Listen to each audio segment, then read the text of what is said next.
3, 2, 1. Oh, that wasn't very sick. 3, 2, 1.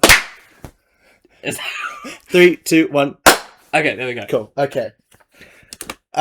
Do we want to do the dance first? We're not doing the dance every episode.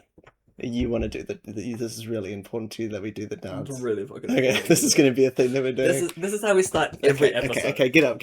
How many white people are now watching for the dance? What else would they be watching for? Okay, well, my amazing analysis, maybe. Okay. Your amazing analysis. Sure, okay. Okay, yeah. Okay. And, yeah. Oh, yours changed. Oh, we have to show diversity. Okay. We have to grow.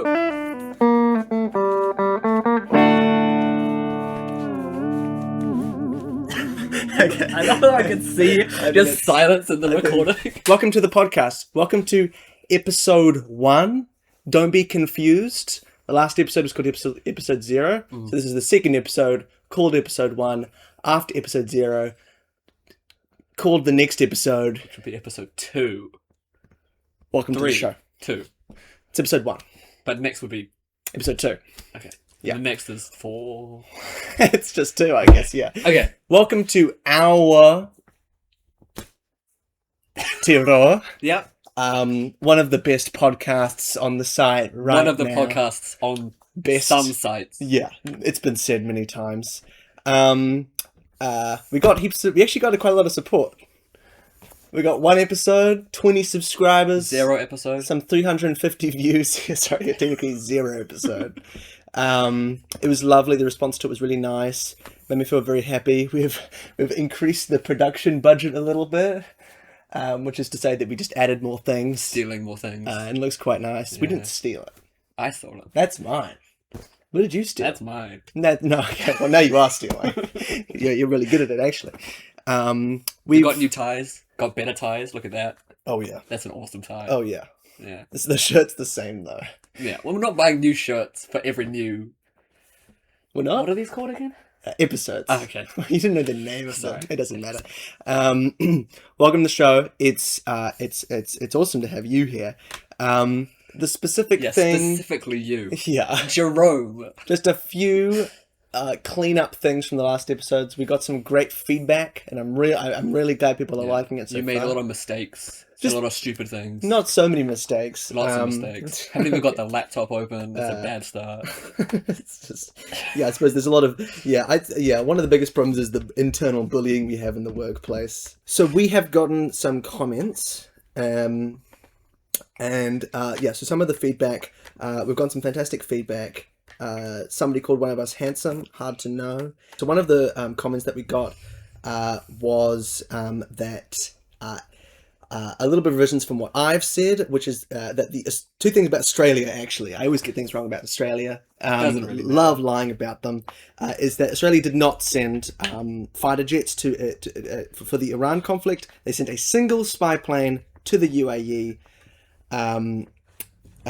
for defense and for the air defense missiles. So sorry about that. I'm pretty sure I just said they sent over 2 fighter jets, which didn't happen. That's totally not true. And also something that I got wrong. I'm not sure if I got it wrong, but I didn't really particularly say. I just said that I really liked the work that the Green Party was doing in Australia. Their polling doesn't reflect my personal opinion on them. Apparently, their polling isn't skyrocketing or anything. I don't think it's doing particularly well either. But they've gained traction online, especially to their response. Isn't One Nation the 3rd biggest in Australia now? I mean, yeah. And that's the Pauline Hanson. Yeah. Crazy. Yeah. Is that the lady with the ginger hair? Yeah. The person who wore the burqa, I think she wore, something like that. Yeah. Who cares? Who cares? It's Australia. Who cares? It's Australia. We got so many great responses to it. And I just like looking at the analytics because I have a poisoned brain. What are you saying about me? I don't say anything about you. Oh, what were you saying in general? I don't talk. You don't talk? This is going to be a short episode. I hope you're looking forward to it. That's going to be a really long episode because you're just going to keep going on. Okay, so the topic... First off, it's like the 5th thing. 5 minutes in. Happy Anzac Day. Oh, yeah. As of recording, it's the day after Anzac Day. This will be coming out before the end of the month. So happy Anzac Day to people that celebrated 5 days ago by the time this comes out. So the kind of themes of today that I wanted to talk about, it's kind of a little bit...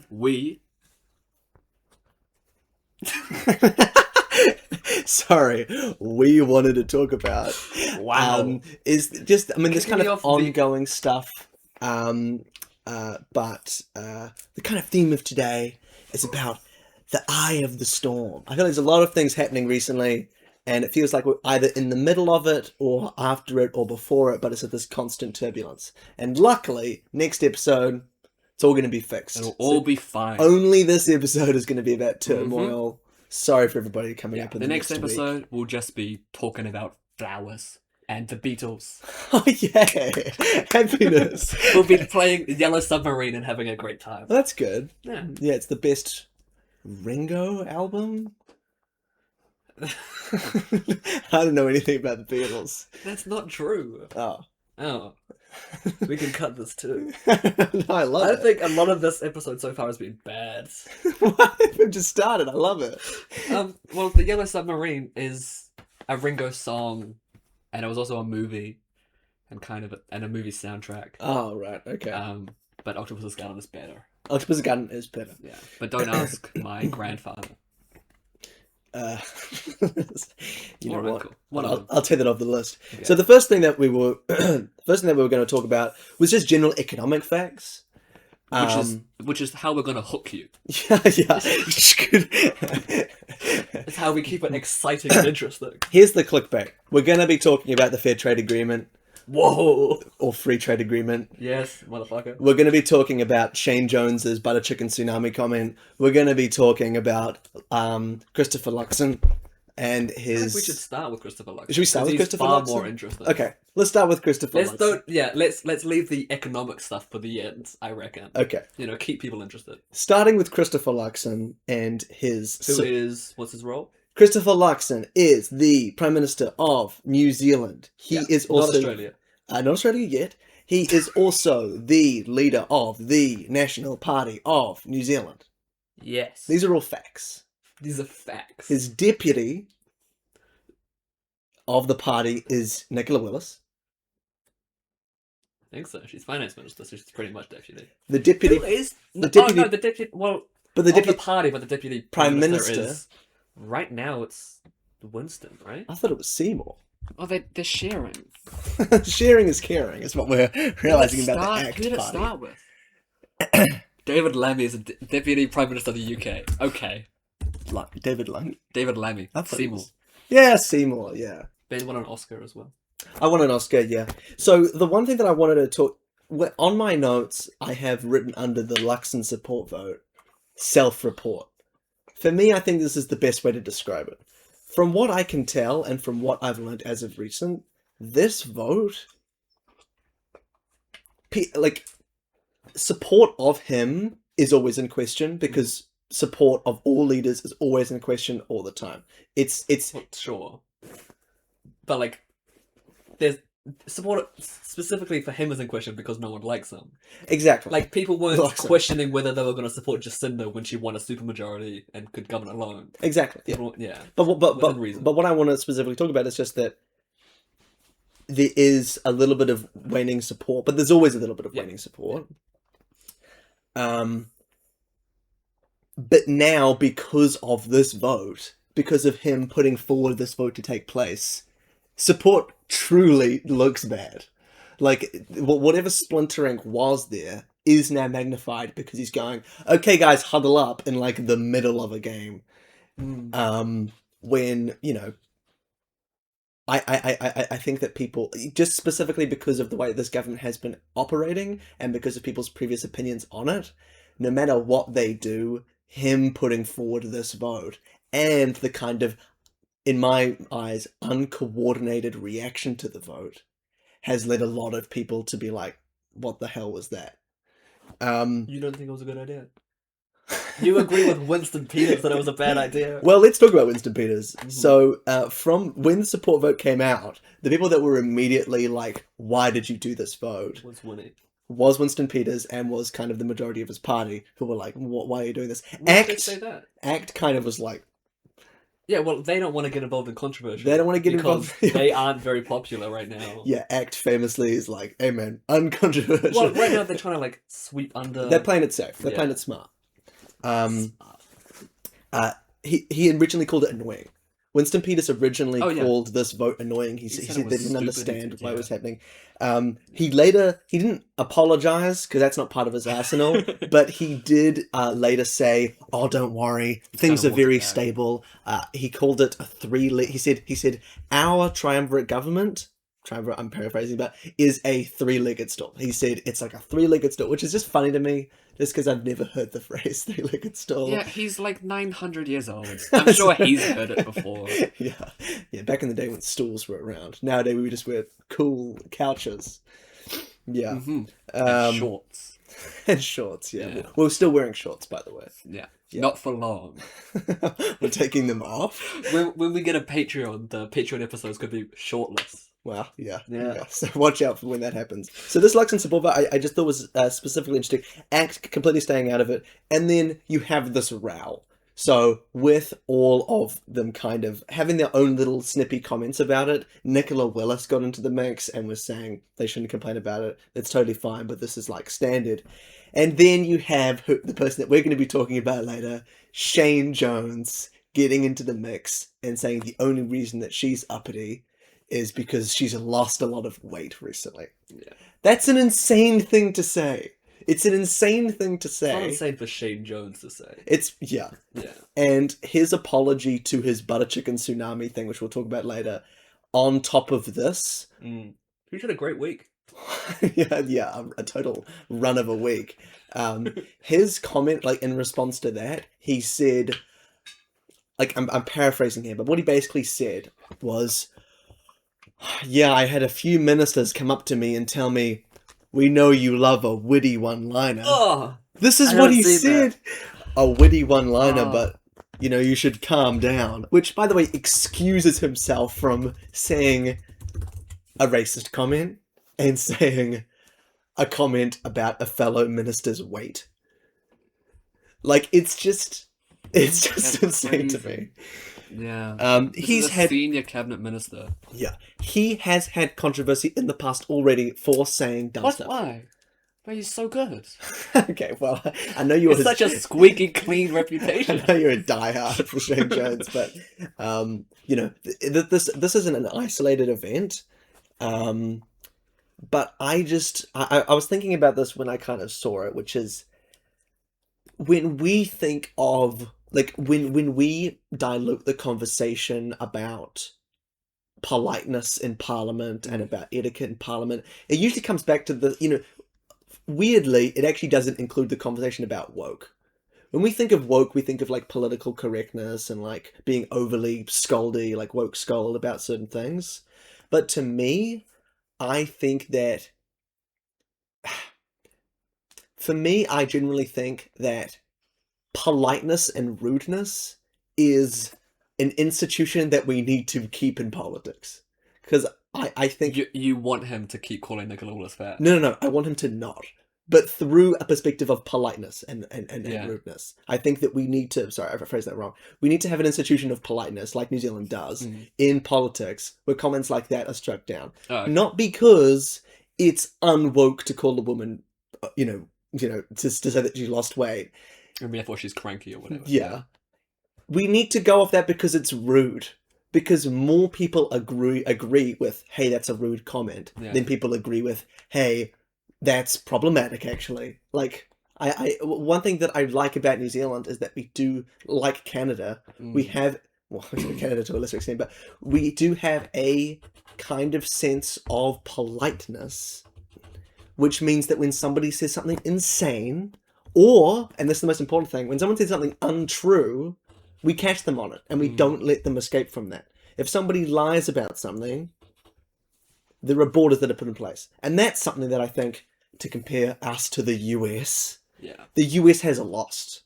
The US no longer has a system of government in which politeness is like an institution or that keeps their expected ministers. in any way. Absolutely. You know, I think an example of how how it's died is that Trump said to that reporter, "Quiet, piggy." Like, this is something that if it happened in New Zealand, a Trump-like Insane. figure would have to apologize. Yeah. And that's what I love about this country in some degree. That's how we've sort of reined in Winston Peters. Like, Winston Peters could have been a lot more. Absolutely. But But we refuse to, and people will, there are probably some people that are going to call that tall poppy syndrome or something, which is that we won't let people voice their mind too much. But I think that it's good, especially for politicians, because politicians have an incentive to lie. yeah, it's interesting because in Parliament we have mechanisms against that. Like we have, what is it called? The standing orders, right, for how the speaker sort of controls how people can behave, in Parliament. So explicitly, you can't actually lie. Like Yeah. you can't, and you also can't. I think you can't call someone a liar because that's this huge accusation. That's not just you're wrong or the way you see the world is different than me. It's you're actively misinforming the public and blah blah blah blah. So we have actual like parts of our constitution which are supposed to defend against that.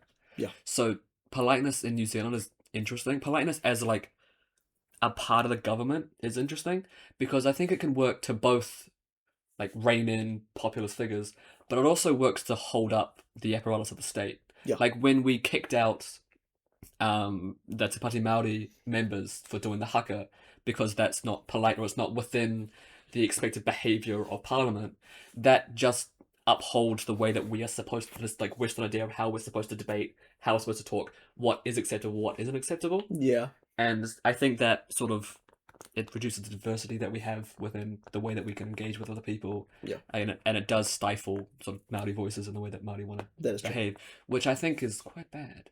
It is quite bad. And it also, if you have to engage with bad ideas with this modicum or with this expectation of respect and politeness, like, I don't know if I think that also upholds state power. Like when Chloe was having this whole meltdown about Gaza and she got kicked out of that for calling them spineless, I think. Yeah. That should be the reaction to a genocide. Yeah. I don't think the reaction to a genocide should be this debate where we have to hear both sides and we have to be respectful to the opponents. Yeah, I totally agree with that. So I think it is this double-edged sword of if you have these expectations for politeness, it sort of like stymies your ability to express yourself and be who you are. And if you're expressing the right things or against genocide, No, yeah. like Yeah. not just my personal opinion, Firm just stance if of you don't we're want people to die. anti-genocide Yeah. on this podcast. Yeah, I know it's tough to say for me to say, oh, well, they're right to me, so they should be able to behave exactly how they want. Yeah. But in situations where there's a genocide or there's all these horrible things, having this expectation of politeness, especially when you're debating a person who very well could be bought off by lobbyists or whatever, like, and I think it could have very negative impacts on our political spectrum and the ideas that we're allowed to debate and what we aren't. Yeah. Mm. Yeah, I totally agree. Tis a double-edged sword. Also, I was thinking, double-edged sword. I mean, but there is an aspect in there, and this is not an intended aspect, of if you have a system of, like, the system of politeness in New Zealand's parliament meant that when the haka happened, it allowed for an in-depth discussion. I think there was an in-depth discussion about it. If there wasn't, it would just be seen as a general noise and riot. Like in the United States, this guy, I'll have to look into it more, and Donald Trump. I'll put something. Yes, is that his name? I'll put up a thing for the actual Ted guy's name. Cruz, But Tucker Carlson, my favorite. Just let me get through this thought. Okay. Just because I want to word this correctly, I think this guy is a Native American, senator in the United States, or like a speaker or a congressman. To my knowledge, he has at the State of the Union in the United States and in the Deb Haaland. I don't know his name. As well as Trump's first address to the Union when he first got elected, there was he spoke up every single time. Now, if there was a system of politeness in the United States where, for instance, they didn't constantly chant USA, USA, USA to block him out, and then the security came in, and instead it truly broke through, there's a weird contrast thing where politeness in an institution is good to quell genuine misinformation and disinformation. But also, when somebody does speak the truth, there's a pierce of that politeness that then leads to a really productive conversation. If there, imagine if the haka happened and then people shouted New Zealand, New Zealand to get them out. Oh. It would change the conversation from, what are they actually protesting about? Okay, they're protesting about the treaty principle. Okay. To instead, oh, New Zealand's gone down the drain. I'm not saying that wasn't a conversation. The fact that it went all around the world in terms of its impact. Yeah.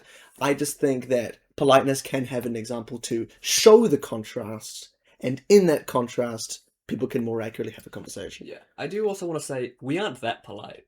Like, we do insult each other. Oh yeah, we're not too polite. Like, yeah. I mean, this podcast, we're going to be talking about the butter chicken tsunami conversation very soon. Yeah, but like, in Parliament, people will interrupt and yell out and stuff. Totally. Like, that, it still happens. Yeah. But I do think that this idea of decorum and stuff, sort of, what's the window of things you can talk about? What's the term for that again? Oh, I know what you're talking about, yeah. For some reason, I can only think of Occam's razor, which is not it. Yeah. Overton window. Chekhov's gun? It's the Overton Chekhov's gun. Motherfucker. Yeah, the Overton window, yeah. Yeah, the Overton window. I think decorum sort of... It has a really strong impact on that Overton window, because... like, if there are some ideas that are allowed to be said, right? Yeah. There are some that aren't too radical and some that are on each side. You can only discuss these specific points, right? So, specifically, if you're anti-genocide, if I'm anti-genocide and I'm like, hey, this thing shouldn't happen, if the decorum is, okay, what is the other side saying? Yeah. Then, as a result, the Overton window will shift to allow both anti and pro, or I don't want to say pro-genocide, but like, the way that David Seymour was talking about Israel and stuff, he was pretty pro. Yeah, just dismissive. Yeah. Yeah, like it makes these things okay. Yeah. You know, like if you as a matter of convention force both sides sort of isms, then when you shouldn't have a both sides ism, I feel like throughout this entire podcast I've just been like, my opinion is right. And it's an issue when other people can say their own opinion. No, it's a difficult thing. I feel like I want to. Yeah, it's a difficult thing when you're talking about like beneficial things in an institution, unless an ideology that I personally subscribe to. That's the issue, or, right? Like, uses the same tools. That's why I'm using genocide as the example. Yeah, because like most people agree that's what I'm saying. We don't want to have this convention of politeness overrides this moral inclination against genocide or against like. XYZ horrible thing, say the Christchurch mosque, whatever, right? Yeah. If there was this, and of course it doesn't happen to the same extent. Like with Christchurch mosque shooting, there wasn't. Well, maybe he had a point. There wasn't that, but for some reason the genocide there was, and there could be in other wars, like there was in Iraq all the way back and all that, right? So that's where I'm like, maybe it's not the best to like mandate it or to have it as this convention, but whatever. I agree. I think that's how you should end every long-winded whatever. Ultimately, I think that politeness is easier to... Shut up. You're right, actually. Politeness, no matter what though, politeness is easier to get rid of.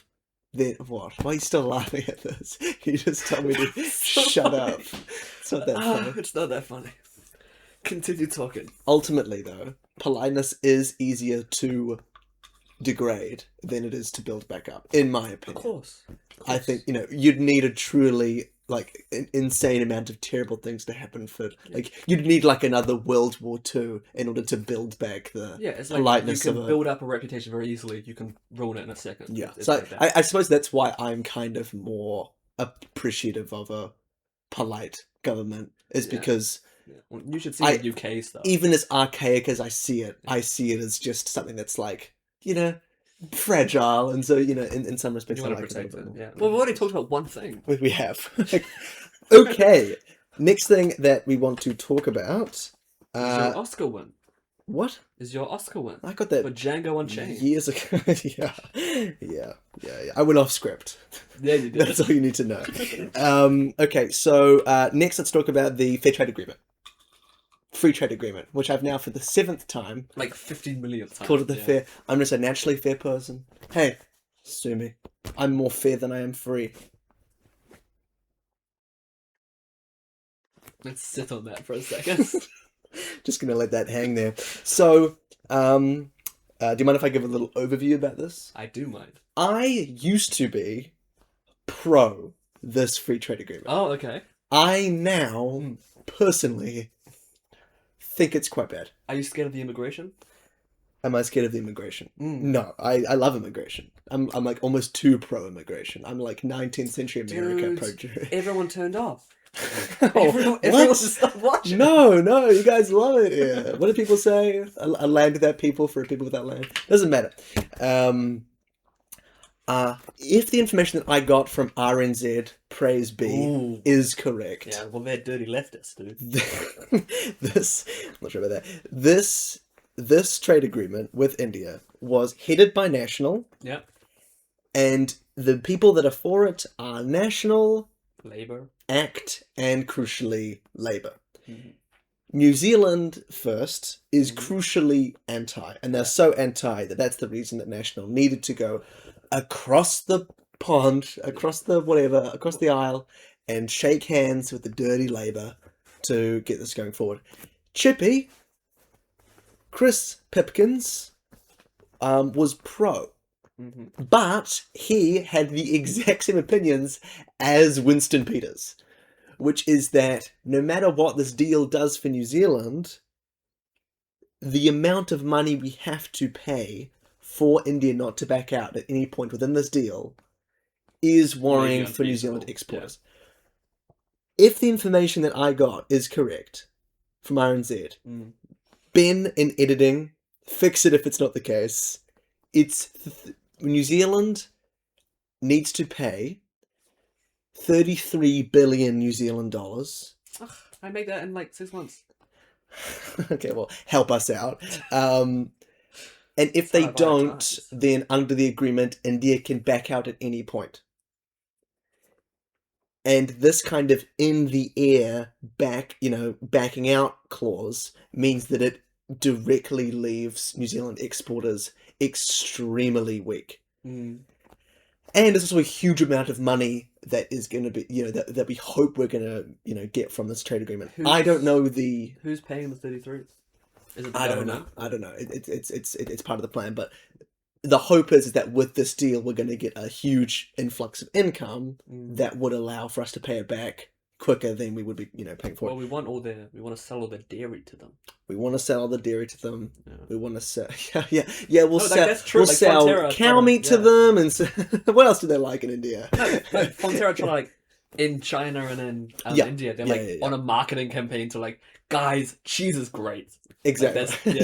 We know you love soy, but you ever heard of milk? I'm usually my personal ideology was that I'd love something like this, but that $33 billion price is a lot, and it's a pretty hefty proportion of our GDP.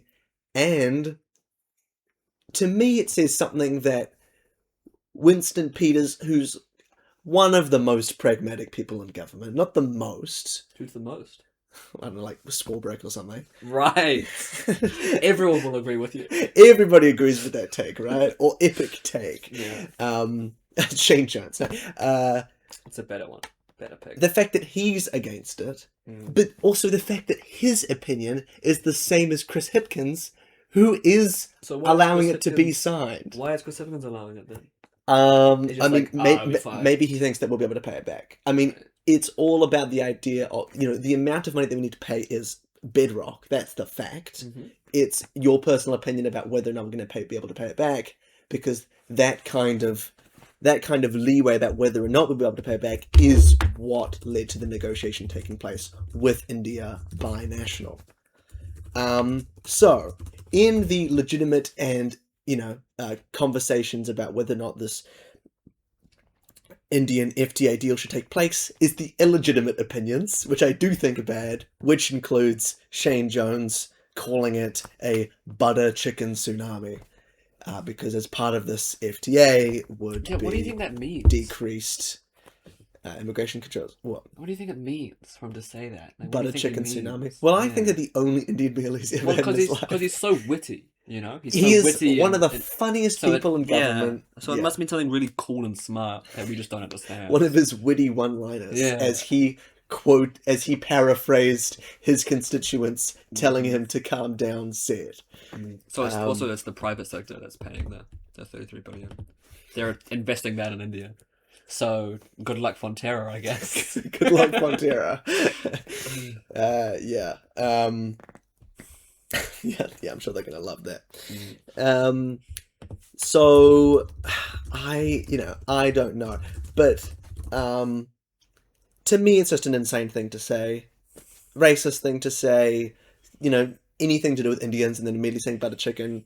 We learned this in school. Don't say that. No, we learned it in school. Say it. Oh, maybe we went to different schools. I went to a cool, witty school. McLean's. Okay. No, I went to the Shane Jones Department of Comedy. you went to the right, yeah.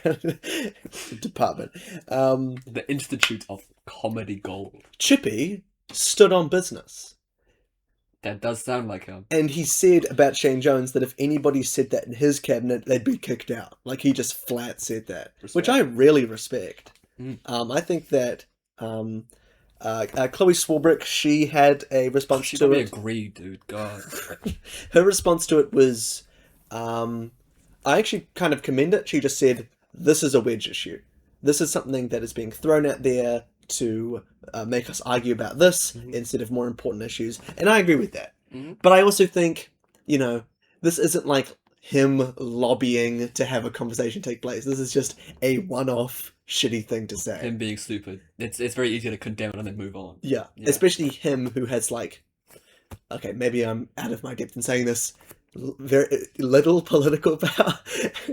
Kind of little political power. He's fisheries, isn't he? Which is very important, Everyone loves fish. It is important. Yeah, he's oceans and fisheries. Yeah, but it's not like he's foreign affairs trying to distract us from the Iran war or something. He's Well, you know who is foreign affairs?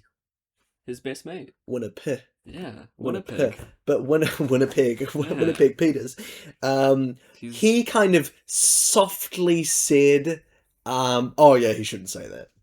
He was like, "Oh yeah, he shouldn't say that." Yeah, but you can't insult your number two that openly. Well, Chippy says he should. He's gonna say- Chippy's number two. I was going to say kick with a bucket. He should kill the. He should kill the man. What was funny was Luxon's response to it, who said, I think he said it was unproductive to the conversation. Yeah, well, Luxon is just so good. Like, He's in a front of really media, good speaker, yeah. He's a really good communicator. Yeah. He's always so clear. Yeah. He always says things to us, let me say to you. Like, he's so good. Yeah, dude. he's really hit the nail on the head. Yeah. Shane Jones is the Minister for Oceans and Fisheries, Minister for Regional Development, Minister for Resources, Associate Minister of Finance, and Associate Minister for Energy. So kind of important, dude. He's kind of an important guy. That is quite a few. He's an important fella. Yeah. How many jobs does David Seymour have? Doesn't he have 15 different ministries? No, he's just regulation, isn't he? Oh, is he? I thought he had a bunch. Dude, I don't fucking know. Okay, Jesus. Jesus. This guy's really hostile to learning, I guess. He is the Deputy Prime Minister. Yes, we learned that recently. Regulation Minister. Got it. But then he's Associate Minister for Education, Finance, Health and Justice. Having the leader of the ACT Party being the Regulations Minister. Well, they created it, I'm pretty sure. To get rid of them? He created it. Wait, let me double fucking check. You double check. That's kind of all I have to say on the free trade agreement even. To me... Yeah, it was established on 2024. I think it was part of the coalition agreement. Yeah. And if anyone corrects me, I don't care. But what it's just being passed. Yeah, I mean it's being passed as as a as an agreement now in the House, and so that's why they had to go through Labour to get it. Yeah. But I don't know. I mean, I don't. We just have to wait and see. But to me, when I see a big number like $33 billion, but I mean, who knows? I mean, if I was in government, I may be the person that would have put forward this idea. Fonterra's profit was $1 billion approximately last year. So 33 years. 33 years of them putting all of their profits. I think that total revenue was 23. Right. Yeah. Dollars. So I don't know how they're gonna. Yeah. Yeah. I'm sure there are other people like Ourtearoa. On my notes, I say $33 billion or Indian pullout. I do write my notes like a caveman. I wish they would. I wish they would. No, they never do in my experience. Okay. And the other thing that, just to kind of build off this, random economic facts. This kind of interesting Inflation is facts. bad. Inflation is bad. Well, I mean, inflation is... When we talk about inflation, whenever I talk about inflation with my lovely, lovely father, I'm not your father. Oh, okay. He always reminds me of... That was a good joke. We should keep that one in.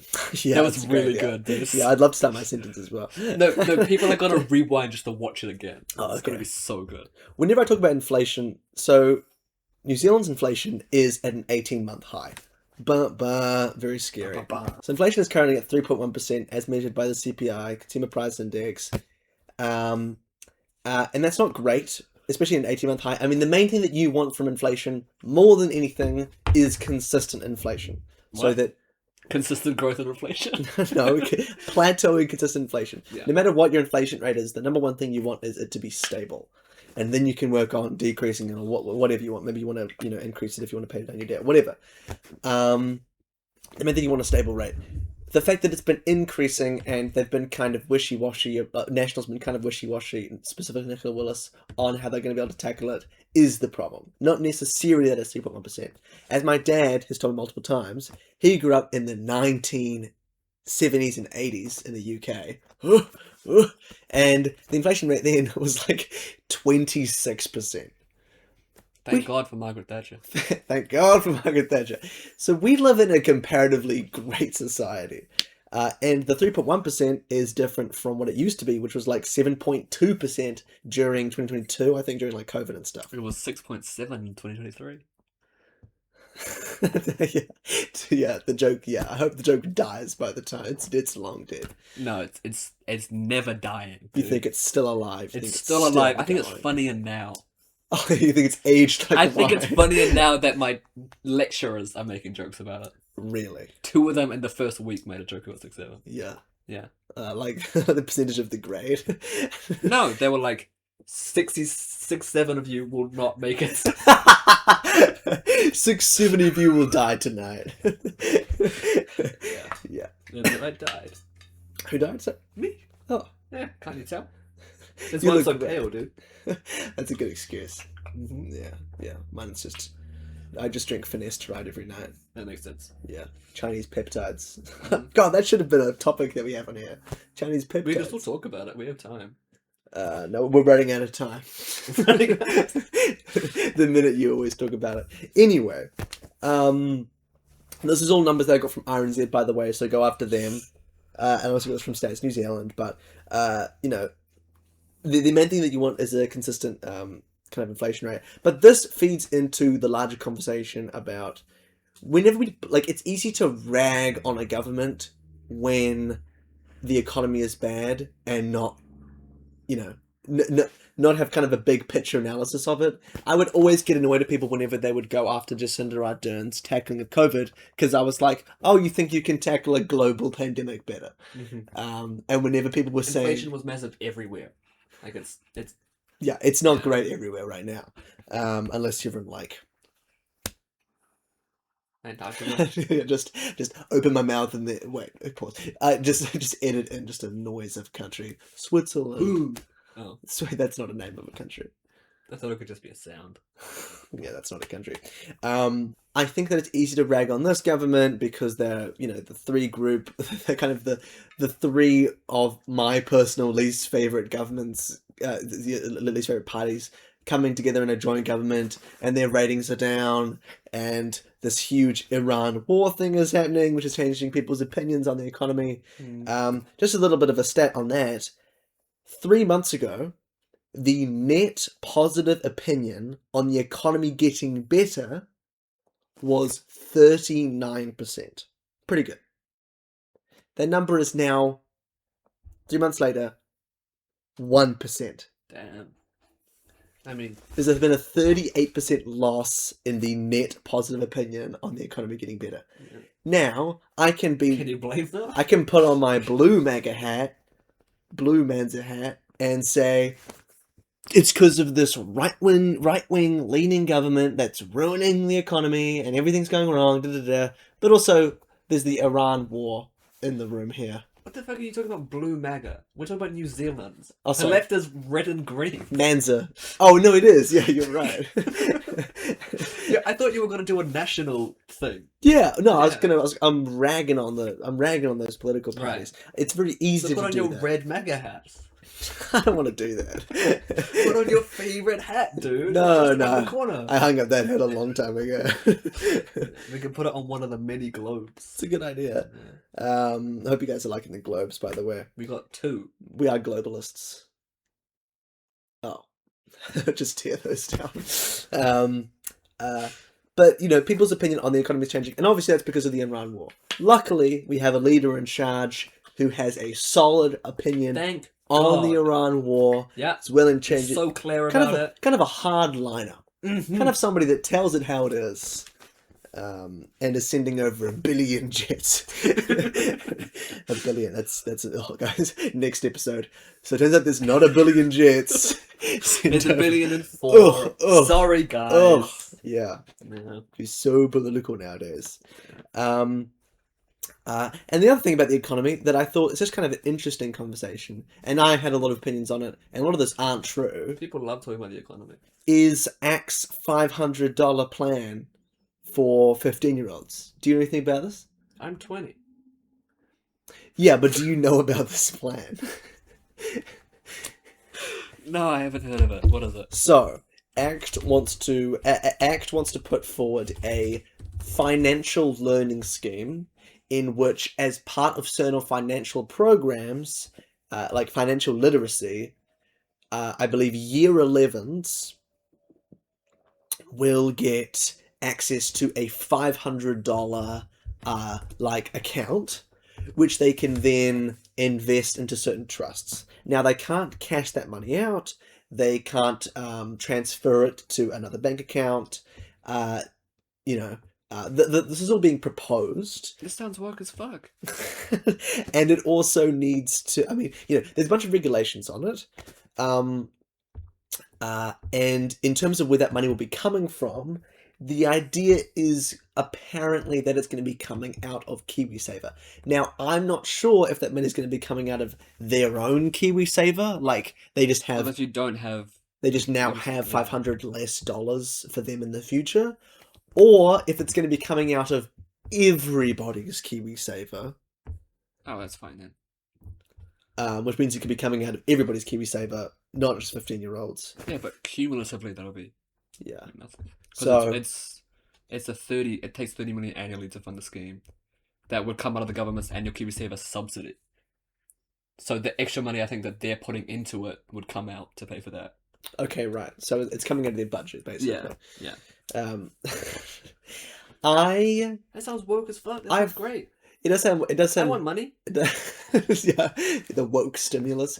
I think it's funny because these are parties that have kind of run on talking about how the economy's been ruined by rampant stimulus packages. By universal. Yeah. It needs to be targeted. By random stimulus checks that have ruined things and hyped inflation. This is different, of course, because it's a very railroaded places that they're able to put this money and invest it. Can't take it out. But I just think that it's a very funny, long-winded way of doing a stimulus package. Yeah. Because if the tax breaks aren't working if the Greens came up with it, they'd be like, oh, they just want to appeal to the they're changing gears. They want to Yeah, well, it's not it's universal. It's not timely. It's not targeted. Yeah. Their tea. People would be saying stuff like, "Oh, 15-year-olds know the best place to put their money. Ugh, they're just gonna waste it on, crypto or Yeah, something." or it'd be like, oh, well, I don't actually need the $500, so it's a waste. When Chris Luxon was like, well, I'm sorted, so I don't need money. Or when Nicola Willis was also like, I don't need stuff. Yeah. We're talking about like fuel subsidies and stuff. Yeah. I don't need it, so therefore, when we won't do anything universal. He still asked for That's crisis funds when there was a problem with his Waiheke mansion, but yeah. I mean, he's great. We love him. We love Christopher Luxon, yeah. But to me, I just find it a little bit funny that it's kind of this long-winded thing. Now again, there's still information that needs to come out about where they're able to put this money. Yeah. I doubt that it's going to be like, here's $500 in one account that you can't transfer money. Invest in any stock you want, ever available for New Zealand citizens. It's pretty much gambling. Yeah, I mean, it's Maybe he'll let us bet. but this is part of the ACT mantra. This is part of ACT's values, is like financial literacy. Yeah, and it would also help like specific companies as well, depending on who invests in too. It's just extra money coming in. I actually think it's a good idea. Yeah. I actually do like it. Yeah. I to get people's opinions we're on not it. partisan at all, dude. We love ACT. Yeah. I called New Zealand First pragmatic. Yeah, you called Winston pragmatic. I think I called National Fiscal the other day. Not now. So to get people's opinion on ACT's $500 plan, I went to the Grand Budapest Hotel of New Zealand Information, r/New Zealand, and r/Auckland, and I saw some people calling it the $500 plan.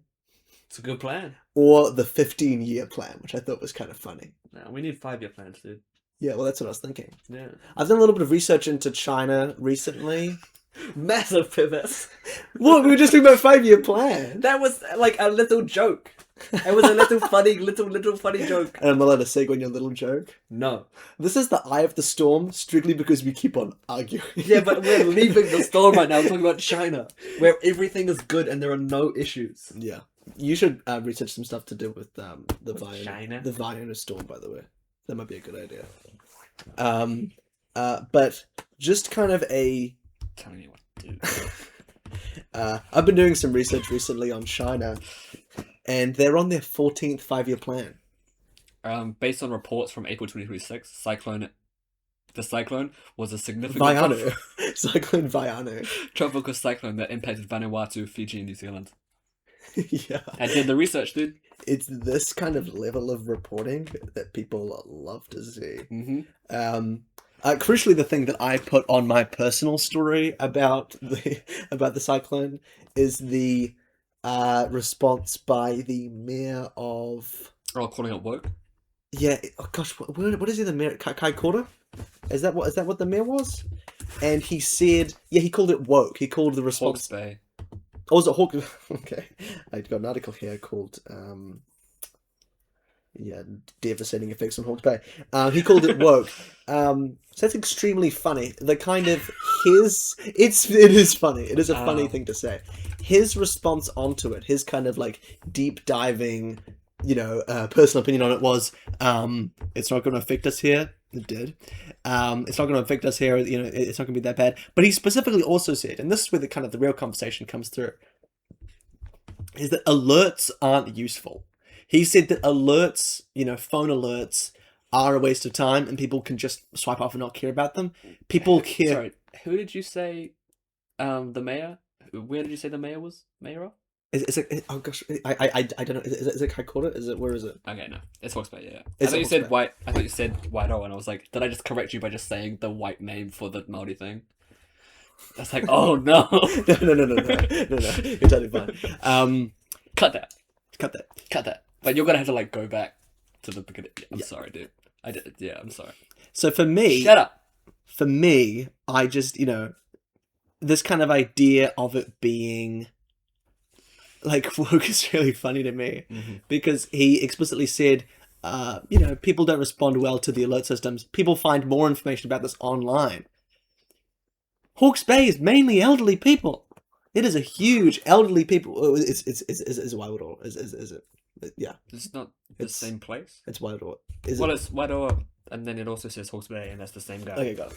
Is that not the same place? It is a place that is filled to the brim with elderly people, and these elderly people who are filled to the brim, brimming even, are just, as kind of a fact of the matter, not going to be on social media. And the less access they have to social media means that his kind of declaration of, oh, well, they'll find out online, isn't going to last very long, and it's certainly not going to be a proactive way of figuring out if the storm's going to hit them. I just think that it's silly. And the one thing that, as a,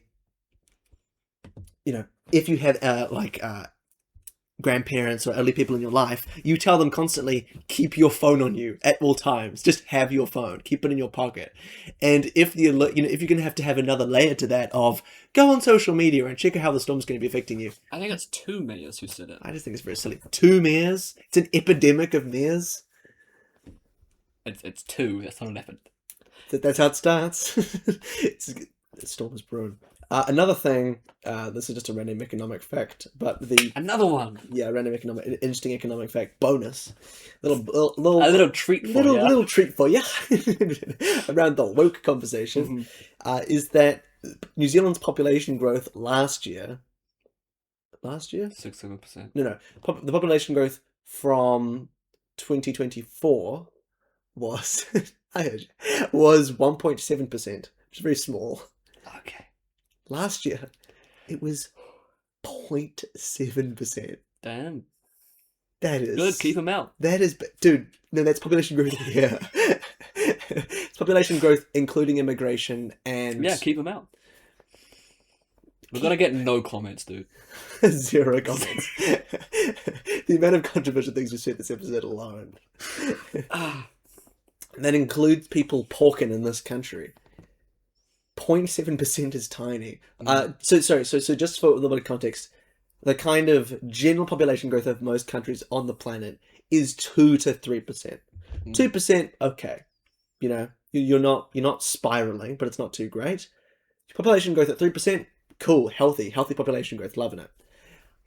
Countries that have a huge amount of population growth, again, the numbers get a little bit twisted because of immigration as well. I think it's a lot of countries in the Middle East, because I don't know if you guys know, but there's a few wars happening right now, and a lot of people are fleeing to countries like Syria, Reasonable. yeah, great idea. And You can't get anywhere else. That's the issue. Yeah. People refuse to take them because we'll take them. It's a long boat ride, but we respect it. we allow some, but we're not super welcoming, to be fair. Yeah, we say whatever the regional dish is, and then say tsunami afterward. We say hummus tsunami. And Australia are even worse than us in terms of accepting immigrants. Oh, they're really bad. They are bad. So it's And they're on the way. it's a huge, it's a long way, and if you only have one choice, and it's the smaller baby country. They have a series of bus stops, and the continuous bus stops get they're staring out the window, and there's people with pitchforks, and they go to Australia, and it's pitchforks, but they can't pronounce words correctly. They don't think that the next one over there, where we pronounce words very eloquently, is going to be any better. Pitchfork is a music thing. Yeah. I think the world's biggest... It's just a quick little fact. fact for you. I think the world's biggest population growth is 5 to 6%. I mean, it's massive. Come on. And I think that is... Just put that up by 1, dude. I don't want to. And I think that's in Syria. I think it is. I mean, it's... Was that probably from immigration? Oh, yeah, definitely from immigration. The nations that have some of the biggest from non-immigration, not counting immigration, is I think Nigeria and things like that. So we're lying. What is it? It said South Sudan, which is crazy, by the way. South Sudan. This is the AI overview. Well, what's wrong with AI? You got a problem with AI? Oh, we got a pro AI on this. No, you got a problem with AI? AI? I'll put up the fact in editing. I'll look it up and I'll put up the real number. Here's the real number. And here's the fake number. That is just to me very Here's 6-7. yeah. Jesus Christ. This is great. This is really bad. Thank you for introducing the idea of you editing images in. Yeah, I'm gonna bleep out every single time you say 6-7. And the countries with the worst population growth is like Japan. These numbers don't inherently mean it's an attractive And place. thank God it's not the West. Yeah, well, Yeah, thank God they just don't want to go to the West. these numbers are weird, and it doesn't Cut that. it doesn't inherently mean that a country with a high population growth is an attractive country. It just means that it's a nearby country. Yeah. And a country with a low population growth doesn't mean that it's a dying, dead country. It doesn't even mean that It just means it sucks. economy's going down. It these things are just kind of they're like a byproduct indicator. Mm-hmm. Like Japan has a very bad population growth. They have a very conservative culture as well. They have a conservative culture. All these things fuel the population growth, and a lot of people are leaving Japan. But also, it's mainly just about them having an extremely. They're also extremely anti-immigrant. Extremely is a strong word, but like They are. I mean, and so this thing is having a lot of bad effects on their economy. That's one example. But then you also have like Afghanistan, which is like in a state of anarchy, and that's in a completely different stratosphere from what's happening in Japan. And then you also have like China, which also has a bit of a slightly aging population, and the population growth from the the 1-2 child policy thing has messed a lot of things up for them, and their housing crisis. But their economy is still growing. Their economy is doing well. And then you have a country like Nigeria, which has a huge population growth, an extremely young population. And they've got a different economic status. You've got Nepal, which is an extremely young population, and they've overturned their government. None of these things dictate. They're more of an indicator of certain things. Mm-hmm. New Zealand is a specific case where, I mean, geography just plays a huge role into it. Attractiveness of jobs in Australia, where we have a much higher GDP per capita, but the salaries over there for the middle class are just phenomenally better. You also have a major infrastructure deficit. Totally. Like we can't really justify. I'm gonna sound like a right winger, but like it would be difficult if we had this influx of immigration to be able to sustain that. Yeah. We don't have the jobs, we don't have the opportunities. Yeah. I think it's better to always think about immigration. This comes back to the free trade agreement, but whenever you do talk about it, you need to talk about it in economic terms. If you're defending it or if you're railing against it purely from moral, random, philosophical, ethical terms, you're going to get nowhere, because it's just politically you'll get nowhere. You'll get absolutely nowhere. You'll be seen as you'll be seen as a baby, or you're just not responsible. You're not economically. Yeah. You're not thinking about things in terms of how they're affecting people. You're just thinking about them in terms of how it affects your current worldview. Yeah. And how this one thing matters. Exactly. Not how it has a broader impact on. If all Australians talked about immigration in terms of, I mean, they do a little bit, and then it's like a little bit wrong, but if all of them talked about it in terms of their infrastructure deficit, where, I don't know if you've seen a map of Australia, but it's basically a huge sand pit with a little bit of mould around the sides. And they talked about the fact that that's the people. That's the people. But if you think about it in terms of that, and like if there was like genuine productive conversations about how expensive it would be to expand the infrastructure for them to then build extra housing, and how currently they're having to find like 60% more housing in extremely like suburban places, turning them into like vertical high rises and stuff, which makes people extremely unhappy because of NIMBYism and a bunch of other stuff like that. You will, that becomes a lot more of a productive conversation than doesn't look like a white Australian to me. Like, what are we talking about? What are we talking about? It just becomes extremely silly, and that's why I am, again, to go back, this is quite a circular episode, but to go back to the conversation about planned it. We planned it. This is all in the script. To come back to the politeness aspect, that's why I do kind of like when somebody says something dumb. It's dumb because it distracts from the more productive conversation. It's not dumb because we just... And that's why this podcast exists. To say something dumb. For productive conversations. No. Oh, okay. No. Other people can do them. we'll speculate about which mayor said a bad thing. Thank goodness, man. Thank goodness. Yeah. But I'm glad that we do live in a country where we're able to kind of shut down that kind of conversation, and not talk about it in any other avenue. Nobody has really talked about what he said, and said, I mean, like, even the most sympathetic things is, he gets carried away. And if that's your diehard defender, is, he gets carried away, it's done. Yeah. It's done. Everybody across the board has said they shouldn't have said that. It's just, if you don't take him seriously, he's no power. Exactly. Like, no one, to be fair, a lot of people didn't take Trump seriously, but a lot of people did take him seriously in 2016. You know? Yeah. Like, if you only don't take him seriously, but other people do, we'll be fucked. But nobody takes Shane Jones's comments there seriously at all. Hopefully not. Apart from maybe my grandpa or something. Your epic grandpa. My epic grandpa. Yeah. I hope he doesn't watch this. I don't think he knows how to. I'll edit it so it's like epileptic. Watch out for the 15 strobe lights at the beginning of this episode. Just in the beginning say, we love Labour, and then it'll immediately turn it off. I love this episode, but I low-key had a stroke. At the beginning of it, I fell to the floor, my mouth started frothing up. That's all of the topics we've had today. Mm-hmm. That's kind of all the topics. Mm-hmm. Okay, so wrapping up, that's been the pod, just talking about... What's the name again? Ourtearoa. Did you roll the R? Always. That's the... Okay. Thank you for tuning into another rep. It's been great to have you here. Whoever you are. The next, this will hopefully be released... It doesn't matter when it's released because they'll be seeing it when it's released. But the one that's after this, I mean, we're hoping to do it once every one or 2 weeks. I was thinking like once a year. You could do like a wrap up of the year. Oh, so we're not doing one next year then because we've already done 2 episodes. We've done 2. We've bagged them.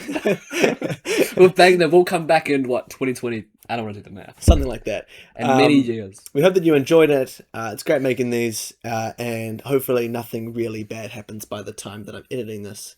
And then I have to put forward like... you could do like an editor ban. Disclaimer, New Zealand was bombed and the idea of a parliament doesn't exist anymore. I could say something and then it cuts to you like super zoomed in on your phone being like, actually, he's dead now. Yeah. Oh gosh. Yeah, hopefully that would happen. Thank you for watching the episode. Thank you for enjoying. Like and subscribe. Well, maybe they enjoyed. We don't know what they did. They better. You know what? Confidence. Thank you for this being your favorite video ever. Like, subscribe, comment something hateful or enjoyable. Dislike. No. Dislike. Just normal like. Subscribe. Great. Send it to all your friends. Send it to your enemies. Don't send it to your enemies. Why not? No. Send it to enemies if you didn't like it. Everyone loved it. If you hated the episode, send it to your enemies. If you fucking hated it, send it to your enemies. If you liked it, send it to the allies, send it to your friends. The outro's got to be longer than some of the topics. We've talked about human rights for a shorter amount of time than we've talked about liking and subscribing. Yeah. Well, it's less interesting. Yeah. People love it when you tell them to like and subscribe. People hate it when you're like, don't bomb that child, don't. Yeah. And if you want to watch more, you can watch episode 0. You can watch episode 0, which is like this one. But 0. Hope you enjoyed. Thank you for watching it, and we'll see you next time. Slaters. Bye-bye. Bye. Bye-bye. Oh, you don't want to talk about Jeff Buckley? Oh, yeah, I've been listening to more Jeff Buckley. I love Jeff Buckley. No one's heard of him. Specifically, I always used to listen to Grace, but now I've done a second. Huh? Have you listened to a second? I haven't really listened to that one yet. I listened to the one with like the orange background. The second album. Yeah. Yeah, I forget what it's called. There's like the mother and the suicide and the blah blah blah. He only like half finished it, right? It's really weird. I mean, it's like impossible to like rate an album next to Grace. It's impossible. But this album is sketches for my sweetheart, the drunk. Just to have the name there. So Thank you, yeah. It's really good. It's absolutely fabulous. And I really like it. However, I mean, there's weird songs in it. There's some really weird. There's like droning noise. Did you listen to the Don't play the music. Expanded? Did you listen to the expanded or the? Don't play the music. I know, because I'm gonna have to. I know. Yeah. You listen to the expanded or just the normal? The normal. Oh no, I did listen to the expanded. my brain expands when I listen to it. It's really good. The best songs on it, in case you're wondering, are Everybody Here Wants You. Everybody knows that song. It's a lovely song. And My theme song. I Know We Could Be So Happy, Baby. Oh my gosh, what a fantastic song. It's short. It's like, I think it's less than 3 minutes, to be honest. Nothing wrong with that. Nothing wrong with being short. But it's such a beautiful song.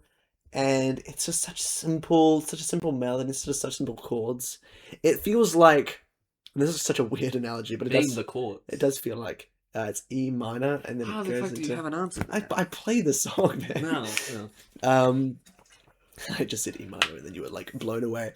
I didn't think you'd have a response. No, I mean it's a fantastic. I know that to E minor you have to use 2 fingers. You could use one finger and be a psychopath. Yeah, that's weird. Yeah. And as we all know, Call me weird one more time. As we all know, I am not a psychopath. Well, yeah, you're a sociopath. Yeah. No, look at my tie. Oh, okay. We're not talking about anything right now. We're not. I was talking to my grandfather and uncle. Yeah. About the Beatles, because it's nice to like finally get into someone who like everyone likes. You can talk about the Beatles to anyone. Yeah. You know, everyone knows the Beatles. I'm currently torn between Revolver and Abbey Road as my favorite Beatles album. Hello? I haven't listened to Revolver. Well, you're a loser. I've only listened to Abbey Road. Revolver is Blackbird. No, it's not. I'm a liar. How did I say that? Revolver is Eleanor Rigby. Bluebird is. What the fuck am I saying right Bluebird.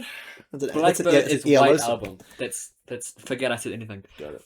Revolver is Taxman, which is George Harrison being an old grandfather at like 24.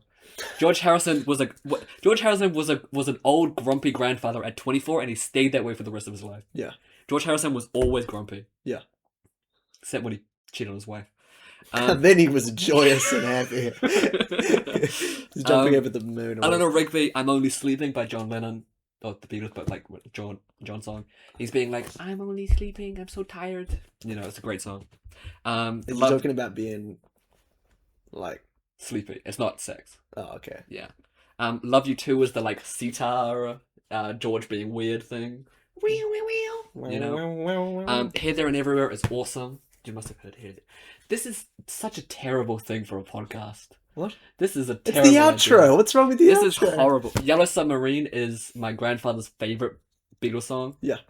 Which is crazy. It's not crazy. For No One, I can kind of play it on the guitar. That's good.